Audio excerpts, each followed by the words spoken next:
हिंदी में यूपीएससी की तैयारी से संबंधित प्रोग्राम्स को देखने के लिए सब्सक्राइब करें स्टडी IQ-IAS हिंदी। नमस्कार, बहुत बहुत स्वागत है आप सभी का स्टडी IQ-IAS हिंदी में। मेरा नाम है अतुल जैन। तो जैसा कि आप लोग जानते हैं 2024 जो वर्ष है अब वो अपने अंतिम चरण पे पहुंच चुका है। अक्टूबर महीने के मध्य में हम आ चुके हैं और अब मात्र 2.5 महीने में ये साल जो है वो खत्म हो जाएगा।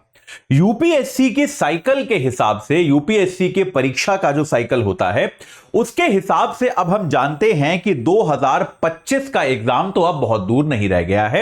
मतलब यहां तक मैं कह रहा हूं कि जिन लोगों ने 2025 की तैयारी अब तक शुरू नहीं करी है वो बेहतर है कि अब 2026 की तैयारी करें, 2025 की तैयारी ना करें, क्योंकि यूपीएससी के लिए तैयारी करने में जितना समय लगता है उससे कम समय अब आपके पास बचा है। तो या तो आप कुछ तैयारी पहले कर चुके हो तो आप 2025 की तैयारी कीजिए, या फिर अगर आप जो है एकदम बिगिनर हैं, आपने अभी तक सीरियसली कुछ भी पढ़ना शुरू नहीं किया है, तो बेहतर यह है कि आप 2026 के लिए तैयारी करें। 25 वाले अटेम्प्ट को अब आप जाने दें, यह ज्यादा बेहतर होगा। तो ऐसे में सवाल यह आता है कि अगर मैं 2026 की तैयारी शुरू भी कर रहा हूं आज, तो 2026 के लिए एक तरह से ब्रॉडली, हालांकि धीरे धीरे प्लान तो आपका बनेगा जैसे जैसे आप किसी कोर्स से जुड़ेंगे या खुद से पढ़ेंगे, लेकिन ब्रॉडली आपका प्लान क्या होना चाहिए, जिसको कहते हैं ना मोटा मोटा प्लान जो है वो क्या होना चाहिए 2026 के लिए, ताकि 2026 में आपका जो है परीक्षा, आप जब परीक्षा देने बैठें तो एकदम अच्छी सॉलिड तैयारी के साथ बैठें। और ऐसा भी ध्यान रखें कि प्री और मेंस के बीच में आप पर ज्यादा दबाव ना आए। यह भी याद रखना है, हमको केवल प्री नहीं निकालना है, प्री के साथ मेंस भी निकालना है। तो हमको ऐसा नहीं कि हम प्री के तो एकदम चैंपियन बन गए हम 2026 के प्री तक, पर मेंस का हमने कुछ किया नहीं, तो मेंस, प्री और मेंस के बीच में फिर हम जो है बहुत बुरी स्थिति में आ गए। ऐसी हालत हमको नहीं करनी है। तो अगले 5-7 मिनट में मैं आपको केवल बताऊंगा कि अगर अब से आप 2026 की तैयारी शुरू करने वाले हैं तो 2026 का आदर्श प्लान आपके लिए क्या होना चाहिए।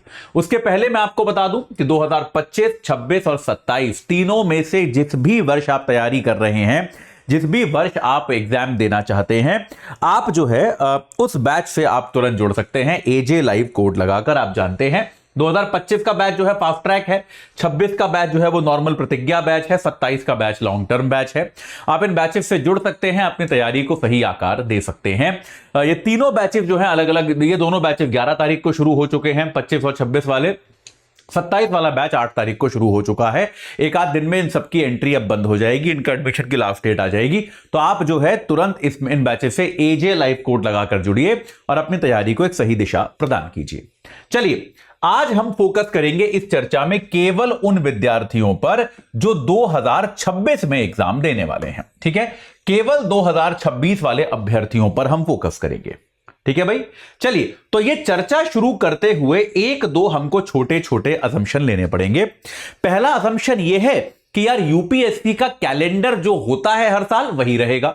हालांकि मतलब वही रहता है हर साल, लेकिन तब भी भाई अभी घोषित नहीं हुआ है, बदल गया तो हम पहली बात तो ये मानेंगे कि यूपीएससी का कैलेंडर जो है वो लगभग वही रहेगा कि मई के महीने में आपका प्रीलिम्स होगा, ठीक है, और आपका सितंबर के महीने में कभी जाकर, सितंबर अक्टूबर के महीने में जाकर आपका मेंस होगा। हम मानते हैं कि 2026 में कैलेंडर यही रहेगा। भाई जैसे कोविड आया था तो कोविड के समय कैलेंडर बदल गया था वगैरह वगैरह, तो हम मानते हैं कि इस बार ऐसा कुछ नहीं होगा। या फिर इस बार भी आपने देखा कि लोकसभा चुनाव के कारण जो है आपका प्रीलिम्स 15-16 दिन आगे खिसका दिया गया था, 2 हफ्ते आगे कर दिया गया था। हम मानते हैं कि ऐसा कुछ नहीं होगा। ये हम मान के चलते हैं कि मई में आपका प्रीलिम्स होगा, सितंबर अक्टूबर में जाके आपका मेंस होगा। तो अभी हम बैठे हैं अक्टूबर 2024 के मध्य में। तो एक काम करते हैं, यहां से हम एक बार चर्चा करना शुरू करते हैं। देखिए, उल्टा करना शुरू करते हैं। आपका प्रीलिम्स जो है वो मई 2026 में है। तो हम एक काम करते हैं, एक सूची बना लेते हैं। अभी हमारे पास क्या क्या है, अक्टूबर, नवंबर और दिसंबर, ये हमारे पास कब के महीने बाकी हैं, 2024 के।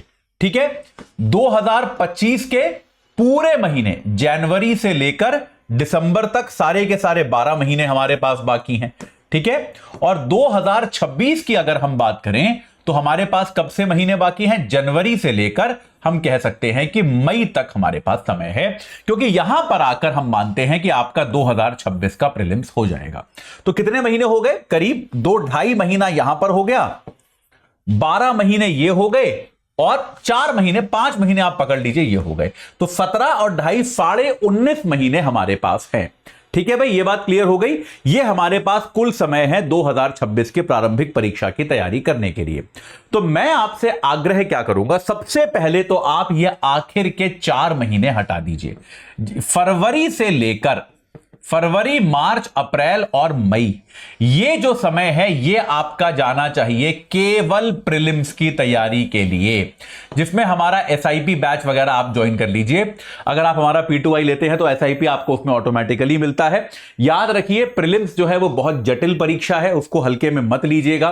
कितनी भी पढ़ाई करी हो, कितनी भी तैयारी करी हो, आखिरी के 4 महीने केवल प्रारंभिक परीक्षा को ही दीजिए, ये याद रखना है आपको। ठीक है, तो आप ये मानकर चलिए फरवरी, मार्च, अप्रैल और मई, इनमें तो आपको कुछ और नहीं करना है, केवल प्री के लिए टेस्ट सीरीज करनी है, रिवीजन करना है, फैक्चुअल चीजें पढ़नी है, करंट अफेयर्स बार बार पढ़ना है। जितनी बार पढ़ोगे, जितना ज्यादा पढ़ोगे, उतना बेहतर परीक्षा देके आओगे। ठीक है, तो आपका ये तो यहां पर खत्म हो गया। तो आपके पास 2026 का इफेक्टिवली बचा अब 1 महीना, 2025 पूरा और 2024 के बचे आपके पास 2.5 महीने। अब आपको इन वर्षों में क्या क्या करना है, देखिए, अगर आपका वैकल्पिक विषय सोच रखा है, आपने अभी तैयार तो नहीं किया होगा, अगर आपने अपने वैकल्पिक विषय को लेकर निर्णय ले रखा है कि यार मेरा वैकल्पिक विषय जो है वो ये विषय होने वाला है, तो मैं आपसे अपील ये करूंगा कि अब जो है, अब ना से मतलब नवंबर दिसंबर 2024 के में ही आप कभी ना कभी आप अपना जीएस प्लस वैकल्पिक विषय, इनकी तैयारी आप शुरू कर दें। और शुरुआत में यह पॉसिबल है और आप कर सकते हैं कि जीएस पे थोड़ा सा कम ध्यान देकर वैकल्पिक विषय पर थोड़ा सा ज्यादा ध्यान दें। मतलब अगर आप टाइम का बंटवारा कर रहे हैं तो आप 60-65% समय अपना वैकल्पिक विषय को दे सकते हैं, 35% टाइम अपना जीएस को दीजिए और टारगेट यह कीजिए कि नवंबर, दिसंबर और ज्यादा से ज्यादा अगले महीने के जनवरी या फरवरी तक आते आते आपका वैकल्पिक विषय पूरी तरह से समाप्त हो जाए। अगर आपका वैकल्पिक विषय तय है तो, अगर आपने सोच रखा है तो, अगर नहीं सोचा तो भाई फिर तो कैसे करोगे, तो अभी मत करो, कुछ दिन रुक जाओ। ठीक है, अगर तय कर रखा है तो आपका मॉडल यह हो गया कि आपको फरवरी तक वैकल्पिक विषय खत्म कर देना है, तब तक जीएस आपकी सेकेंडरी पढ़ाई होनी चाहिए।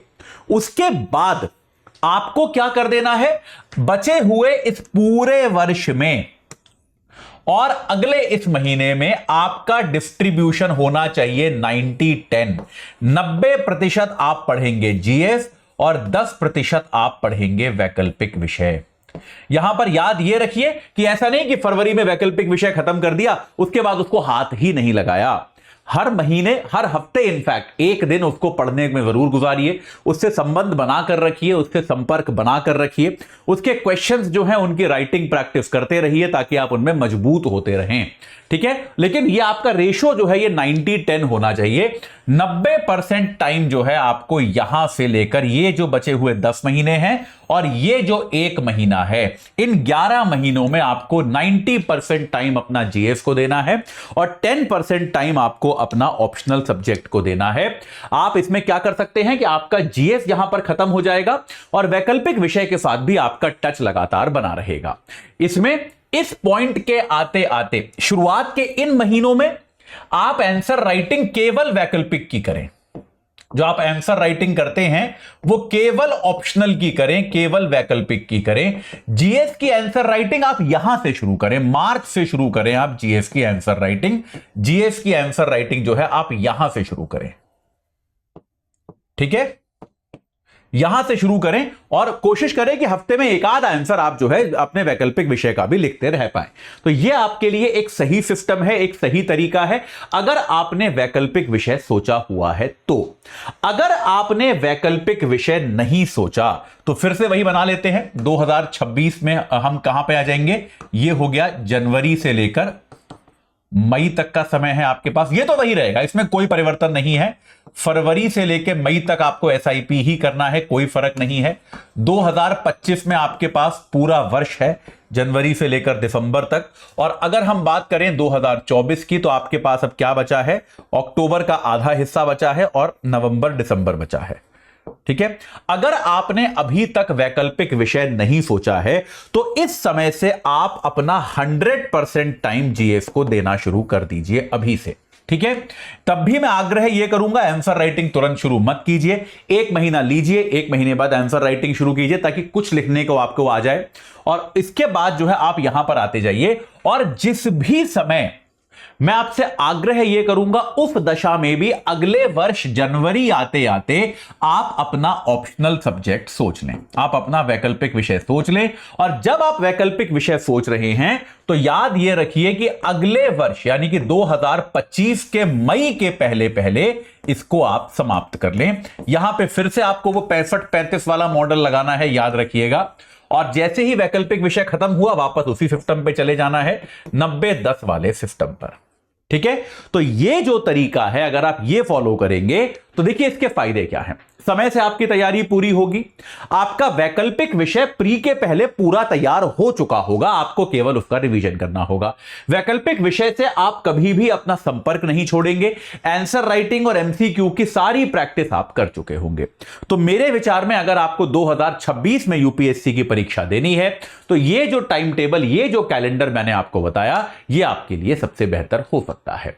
तो अगर आपको सही लगा हो तो आप इसका पालन कीजिए। अगर इसके लिए आप भारत के सबसे अच्छे कोर्स से जुड़ना चाहते हैं तो याद रखिए हमारा प्रतिज्ञा प्लस बैच जो है वो लगभग इन्हीं मॉडल्स पे चलता है। आप एजे लाइव कोड लगाकर उससे जुड़ सकते हैं। 2026 का कोर्स जो है वो 29,999 में उपलब्ध है। आज ही जुड़ जाइए और अपनी तैयारी को सही आकार प्रदान कीजिए। इससे जुड़ा कोई सवाल है तो कृपया कमेंट सेक्शन में पूछिए, मैं उसका उत्तर देने का निश्चित तौर पर प्रयास करूंगा। इस चर्चा से जुड़ने के लिए आप सभी का बहुत बहुत धन्यवाद। हिंदी में यूपीएससी की तैयारी से संबंधित प्रोग्राम्स को देखने के लिए सब्सक्राइब करें स्टडी IQ IAS हिंदी।